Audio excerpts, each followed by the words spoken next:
Sequels in gaming are under a lot of pressure to deliver the same, if not more success than their predecessor. Sometimes they can be very underwhelming, with the first game always being the one to remember, or the sequel can be so damn good that this is the game that the gaming community will always look back on for simpler times. For examples of this, Gears of War 2, the masterpiece of the original trilogy, or some have the same feeling around 2007's COD 4, and even Modern Warfare 2 back in 2009. But with Modern Warfare 2 2022, there was a level of expectation on this game.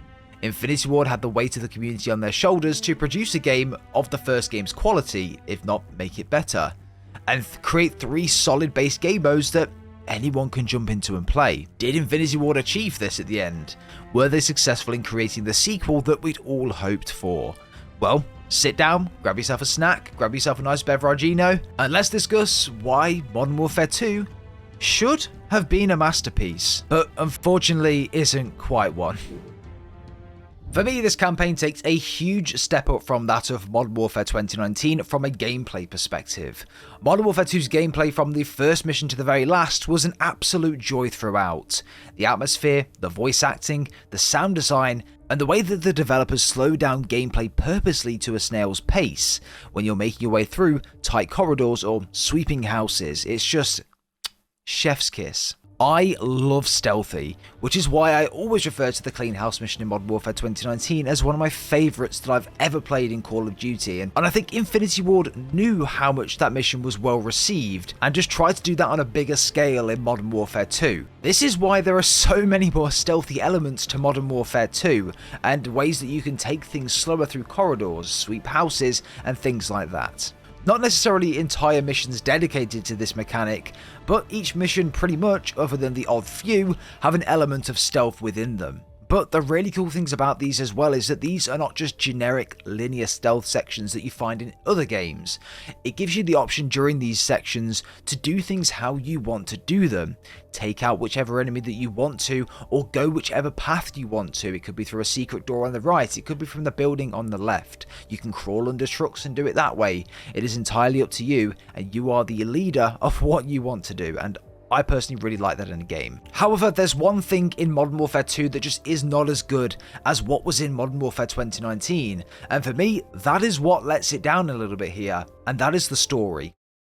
But with Modern Warfare 2, it delivers very little shock value to the player at all, or feeling that you really care for the outcome of what's happening here, if that makes sense. The first cutscene in Modern Warfare 2019 makes you already hate this faction, the Al-Qatala. I mean, there's literally a mum and a child standing there as this person steps out of a van strapped and smothered in bombs. Like, I don't need to care about who they are, they're just already a piece of shit in my eyes. However, in Modern Warfare 2, we blow up an arms deal killing General Ghabrani, the leader of the Al-Qatala at the time, but he's the leader of a faction I hate, I get that. But why do I hate General Ghabrani? I've never heard of him. At least in Modern Warfare 2019, we get a cutscene before anything happens of the Wolf and the Butcher, instructing these people to go and rain hell on Piccadilly Square and essentially kill loads of civilians. That makes me hate them, and it makes me want to try and find them. And you care about the likes of Farah and her people, because General Barkov has rained hell on Urzikstan for countless years before that, killing so many innocents in the process for pretty much no reason at all. Modern Warfare 2019 had a really real reason for you to care about the plot, what was going on, and what you wanted to help Farah kill Barkov and relieve her of that personal vendetta. Not to mention either, Hadir. My guy literally plays the entirety of Urzikstan and the US military by secretly stealing this Russian gas and acting like nothing happened. All of this was to, again, end his personal vendetta against General Barkov, not thinking about the implications though of what working with the Al-Qatala would be, with his sister resenting them to the high heavens. Which brings me on to one of my first questions. Where the hell's Hadir? Al-Assad, where's he? Neither mentioned throughout this campaign, and now General Ghabrani is the leader. I thought Al-Assad was the leader. I mean, what we do need to remember here is that there's another full campaign DLC coming next year for Modern Warfare 2, so potentially a lot of aspects have been cut and left for that campaign, so I'm still holding out, I'm still waiting for that, but I would have liked to have had a bit more information around that. Modern Warfare 2019 delivered player shock value. It made you gasp and think, fucking hell, that was a pretty crazy thing to do in a video game. Modern Warfare 2 doesn't really do that at any stage. The only time I can think of when it does do something like that, but it doesn't really give you that same shock value, is when the Al-Qatala are throwing mines on the highway, killing all of those innocent civilians driving by on that vehicle mission later in the campaign. That's literally it. Even Hassan throughout the campaign, he wants revenge for us killing General Ghabrani, and he wants to invade the US because of that. But why?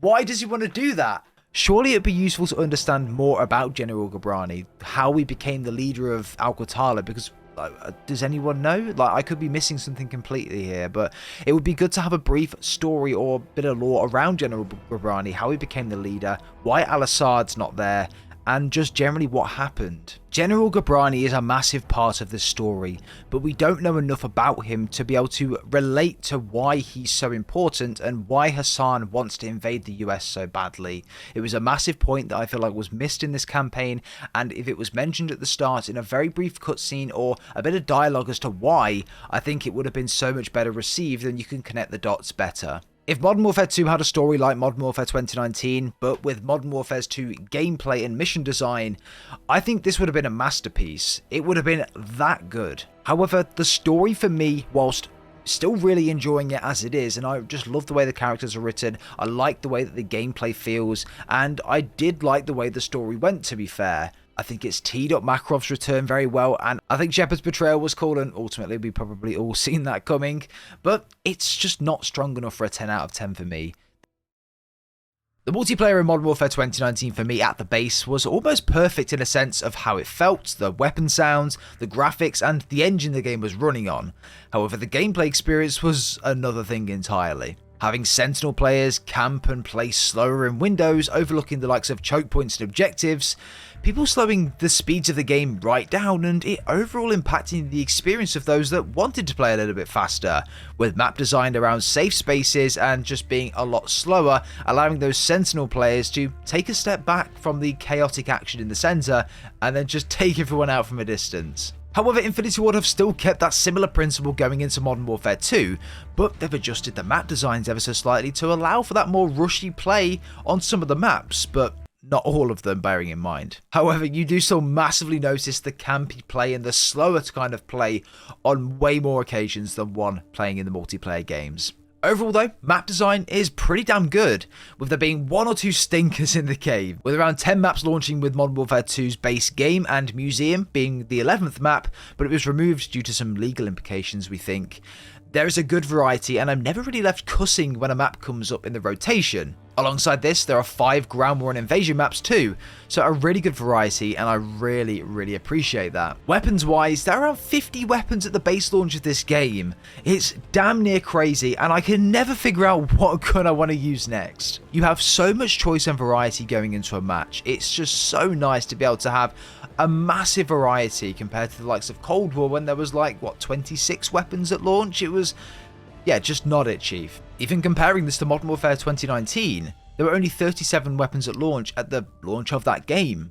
Well, this game has done it over already with an additional 13 weapons, so it has a 1 up there. Gunplay as well in Modern Warfare 2 is an improved version of 2019 in my eyes, with smooth gameplay and crisp sound effects, not to mention the new creator class system, the perk system, and even the brand new camo grind. All have been changed. If it was needed or not, I'll leave that down to your interpretation, but changed to make this game feel different, and I'm all for this. The new creator class system allows you to have 5 attachments per weapon maximum, so no Vanguard or Cold War allowing you to have like 10 attachments per weapon, which was pretty ridiculous to be quite honest, whilst allowing the player to tune the attachments as well as an added level of customization. Rather than the ridiculous level 50 weapon grind that you had in Vanguard and Cold War, each weapon now has their own unique levels, with the lowest being 16 and I believe the highest being 25 or so, with the gold camo also being unlocked in literally 5 challenges, but more on this shortly. The perk system also allows you to tailor perks to use in game to exactly how you want to, earning those higher tier perks throughout the gameplay. I'm not afraid to say that I was not a fan of this system in the beta. I didn't like it. I thought, why would they change something that wasn't broken? But playing it in the full game and learning about it, configuring a couple of setups and perk systems myself, I can now understand why this has been done. Modern Warfare 2019 was a game that was very campy, and people would sit in buildings and with Ghost or Cold Blooded on and just not be seen on the UAVs or by any streaks or anything like that. They've done this, and they've also put these perks in the top tiers, which means that Cold Blooded and Ghost are earned throughout gameplay, so they can't be abused at the beginning of these games. This is great because if you get a UAV early on, everyone on the map is showing up. It's as simple as that, and no one is hiding away from that. Even if you get a helicopter early as well, or a cruise missile, everyone is showing on that cruise missile, or the helicopter is able to see everyone. It's a very good change, to be honest, and I'm a massive fan of how they've done this and that they have done this. Again, they've kind of tried to speed gameplay up by not changing their philosophy with map design and things like that. So we can take any easy win that we can get, and that's an easy win for me. But let's move on to the gold camo discussions. I personally love the change, allowing the casual player to jump on for a few hours here and there and easily target those mastery camos. Gone are the days where you have to spend literally 8 hours on one single weapon to get it gold, doing ridiculous challenges like do 700 360 no scopes to get this freaking fall autumn camo. It's now as simple as get 50 kills, get 50 ADS kills. It's just so much better, and especially that Warzone 2 grind.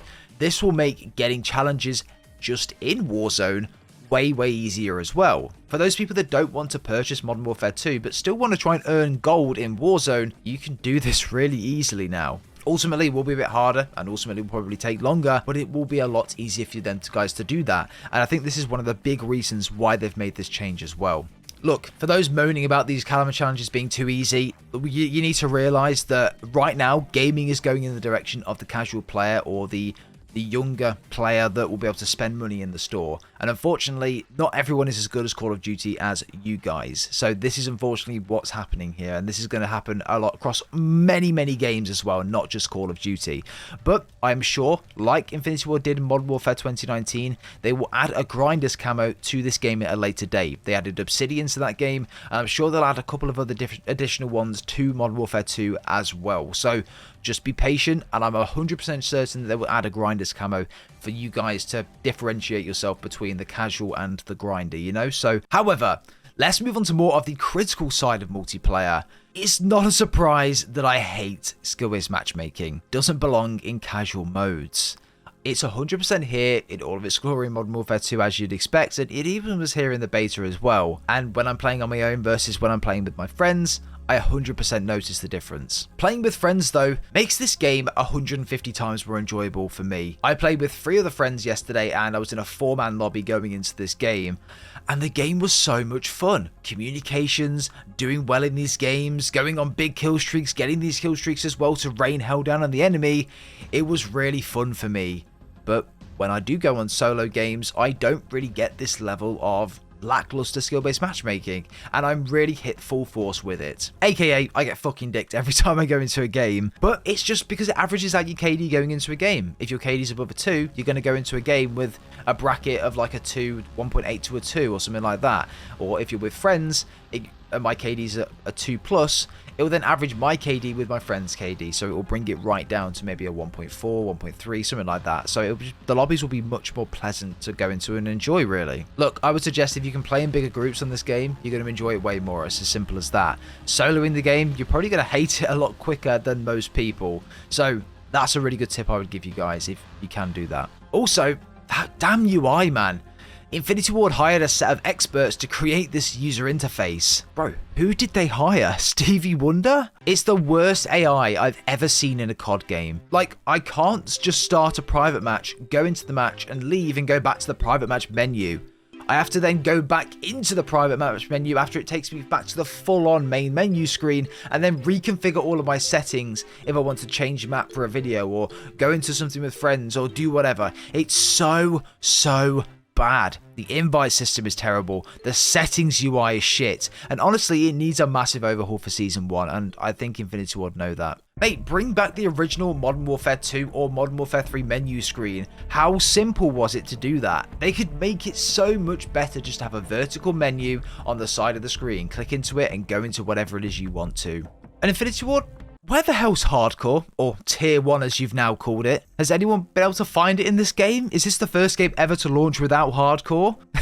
It's so stupid this has been taken out, and if it's not been taken out, I can't find it, and that's a bad thing. And also the challenge system, it just doesn't work. Like, if I get gold camo, it should be a big deal in game. I should have some big effects coming up on screen showing me that I've got gold, but I get like a medal which has no text under it, and like it doesn't really show me that I've got anything. I've kind of just got to look out for it and be like, oh, okay, yeah, I've got gold, even because I was tracking doing it in that game. Yeah, I hope that gets fixed, and I'm sure it will get fixed. It's just a quality of life improvement. To be honest, I don't really have many complaints about this game. They were the main ones. I think personally Modern Warfare 2's multiplayer is absolutely fantastic, and it's one of my favourites in the series. Skill-based matchmaking is always going to be there, so we can bitch and moan all we want about it, but we're just going to have to now learn to live with it. And a way to get around with it is just reverse boosting, of course, or playing with friends in larger parties that I found works really, really well, and I've been really enjoying. The UI will probably get an overhaul too come Season 1, so I'm not too fussed about that at the moment, and I'm patient with that. With hardcore, when that's going to come, I hope it does come in Season 1, because it'd be much easier to get some of the weapons gold in hardcore. More weapons, more maps, more modes, also coming in Season 1 on November the 16th, along with DMZ and also Warzone as well. And plus, fix those damn challenges, Infinity Ward, please. So, overall, it's a fucking solid multiplayer experience, and I'm really, really enjoying it. Let me know your thoughts and opinions down below on what you think of multiplayer. But for me, I think it's absolutely brilliant. Spec Ops has been around since the original Modern Warfare 2, and even back then, it was so fun to go in and play. The one to always try and aim for 3 stars in every single mission, being able to be more stealthy and tactical with friends, co-op in a PvE environment back in the day was something that I really loved doing, especially on a couple of the missions in Modern Warfare 2. And it really gave you that well-needed break from the weekend-long cocaine binge that was multiplayer, and just let you face some of the AIs and enjoy some PvE, with there being 23 missions at launch in the original Modern Warfare 2 for Spec Ops, all of them being playable for co-op. Unfortunately, we can't say the same about Modern Warfare 2 2022, with there only being 3 at launch thanks to the live service model. However, in Modern Warfare 2019, Infinity Ward really messed up and created the mode that was just terrible. I think it was insulting even saying that it was a shadow of that of Modern Warfare 2 in 2009 and Modern Warfare 3. However, with Modern Warfare 2 2022, Infinity Ward wanted to revive this game mode and bring it back to its former glory. I personally expected huge things from this mode. With the fuck up that was Modern Warfare 2019 Spec Ops, I wanted them to innovate, but at the same time bring back what I loved from the original series and the original trilogy, and bring it to this brand new game today. With there being 3 new Spec Ops modes at launch, low profile, denied area and defender, I prayed for them to be good, to give me something that I've been wanting out of PvE Call of Duty for such a long ass time now. With skill-based matchmaking just killing me most of the time, I want to take a step back, chill out and play some Spec Ops. Did they do that? Oh my god, was I wrong? Fucking dead. Oh no, they found us. Can you quit? Can you press start? No. Fuck's sake, right, let's fucking dashboard it. Let's go again. Sneaking in. There's a guy on the roof. I'm gonna take him out. There's people in there. Oh shit.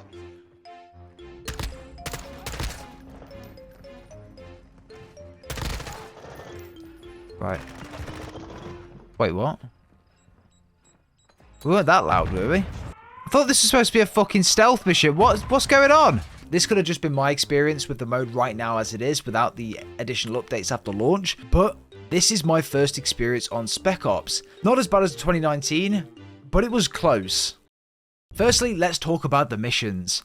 They're just really average. I was expecting so much with this Spec Ops. So much, especially with the learnings of the first game going into this one, and from being able to get the stars on these modes, and potentially with the naming of them low profile, I thought, oh my god, this is going to be a stealthy mission where I can go in with friends, come out of it without being detected at all, and just have a great time doing it, and just being more covert about things. Basically, a clean house mission on a larger scale in Modern Warfare 2, playing with friends, is exactly what I envisioned and exactly what I wanted. But I hate to say, I just think that the design of the AI in this game does not suit these modes at all and doesn't really suit stealth in Spec Ops. Now, I don't think the missions themselves are bad. I think these missions have so much potential to be really, really good and have versatility in the way you want to complete them. And I think that's really important to a mode like Spec Ops for replayability and things like that. However, the way that the encounters are, the way that the AIs are designed, it doesn't allow you to play in a stealthy manner.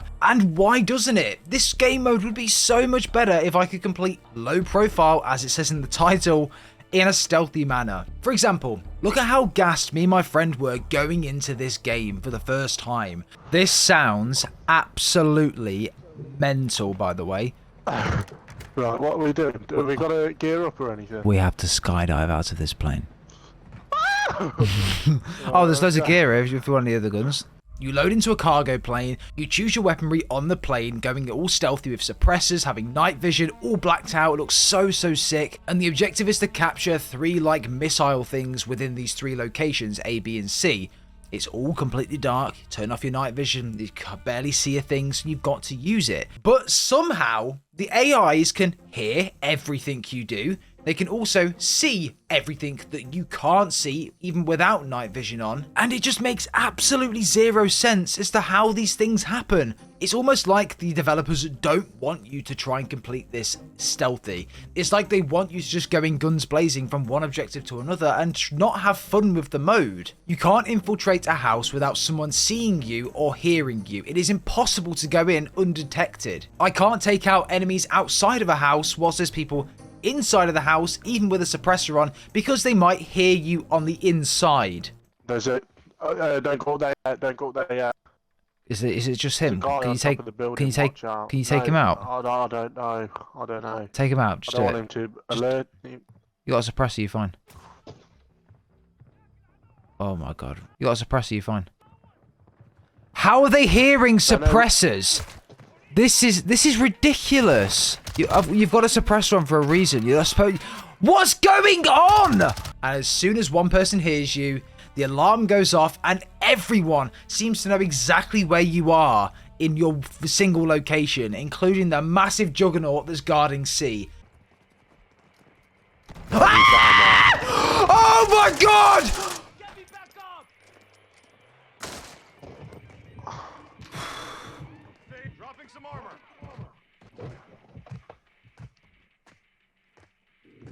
Oh my fucking god, Harry! He's coming to finish me off. Harry, help me! Oh my god.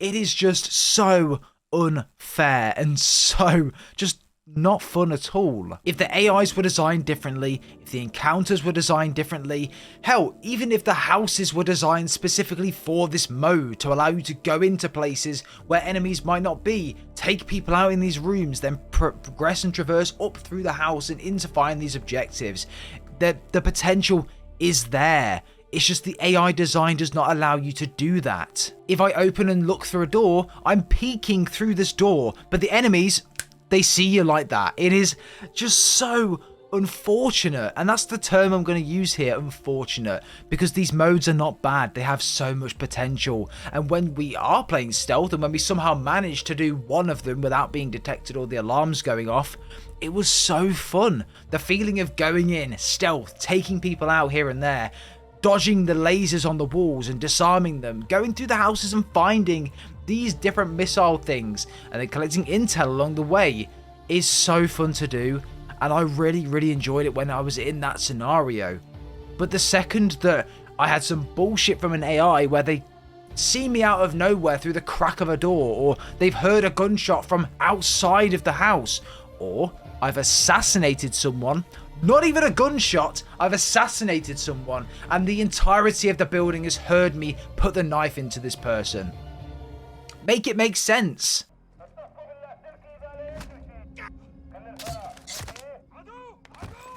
Are you fucking joking me? How the fuck have they seen it? I've just assassinated him silently. Are you joking? I'm literally just gonna sit here and kill them as they come through. The only way to 3-star this mode is to go guns blazing.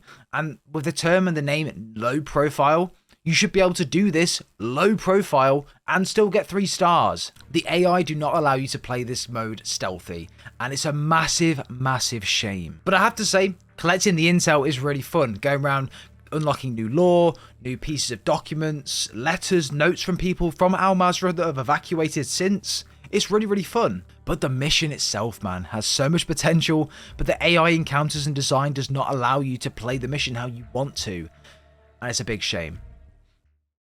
The next one is called Denied Area. Again, another mission that is suggested to you to try and do stealthy. Want to go in just to plant the bombs and then extract. It would be so sick if you could do this stealthy with being completely undetected, but it's impossible to do that. How sick would it be to be able to take people out on the outside, go in, get out without being seen, and planting that bomb and destroying these SAM sites? Sick is the answer. It would be amazing, but the game doesn't allow that, and it's just really irritating, with enemies overcrowding you at times and just making things completely unfair. Towards the end, I just got really bored playing it and wanted it to be over. It just wasn't for me. The way that the encounters were, the way that the enemies were, just was not for me. I think if they had, I don't know, just changed the way that it felt, the way that it was, if I could go through being undetected, it would make it so much better for me. Get to the LZ. Welcome aboard, Breaker. Well, that was officially the shittest fucking mission. Roger that. Mission accomplished. Good as well as the first one though, fucking hell. Got 1 star? You fucking joking? Oh my god. Oh, that was absolutely painful. Can we not do this anymore? I'm fucking losing my mind playing this shit. Look, if I wanted to go guns blazing, allow me to do that too. I'm not just being selfish and saying that I want it all to be stealth. If I want to go in balls to the wall, I should be able to do that too. There should be different ways of playing, and the mode should allow you to do that. But it doesn't, and for me, it's just... I think it's really lazy, to be honest, not allowing you to do that. A bit of additional coding, a bit of additional time on these modes would have allowed the AIs to not see you as easy, to be able to go in and be more covert. Obviously, if I'm darting through walls and doors, then they're going to see me, and that's fine. I can agree with that, and I can live with that. I think it's ridiculous that the AIs can just see you like that, to be honest. And then Defender. By far the best mission out of the 3. For me, this one is the best because 1, it takes place on Dome, an absolute fan favourite from Modern Warfare 3, and I really loved this. And 2, because it gives me huge Modern Warfare 3 survival vibes. You essentially land into this drop site, and you have to defend it from the Al-Qatala forces pushing in and trying to blow up these 3 different sites. It's so good. And why is this not its own game mode? So having survival in this game would make things way better. This mode is a cock tease as to what potentially is coming in the future, with only up to 6 rounds to play, and it's just really easy. Like, I did this no problem. I was in this game just by myself, no friends, no communications, nothing, and I was able to go from A to B to C, no problems taking out these enemies. There was barely any armoured Al-Qatala, there was 1 single Juggernaut, and there was a couple of cars that came here and there. To be honest, there was a few helicopters that dropped off people, but there was no really massive challenge doing this. There's no difficulty levels, there's just nothing at all. And I somehow only got 2 stars! Look, for me, Defender was the best one, but Spec Ops this year again has been a massive disappointment for me. And I'm really irritated to say that it has. These 3 modes had so much more potential, with the first 2 not allowing you to be stealthy in the slightest and just overall being pretty boring and meh. And this 3rd mode should have been its own game mode on all of the maps in Al Mazrah or in the game itself. Why can't I play survival in this game?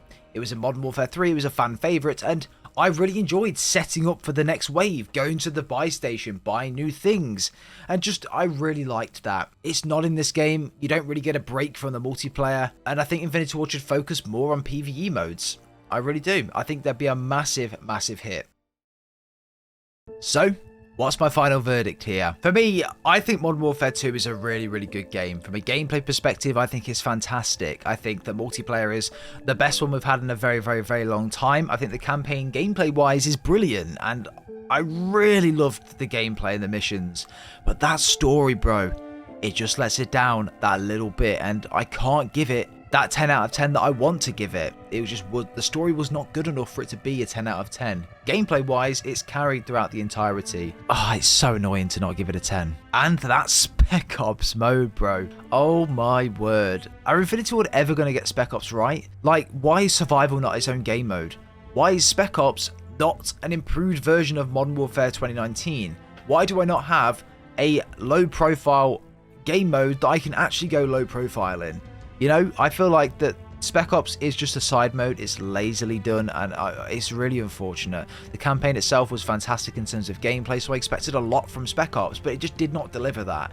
And it's sad to see. And it would have been a nice break to take on Spec Ops from the egregious multiplayer and going straight from the campaign to continue the story.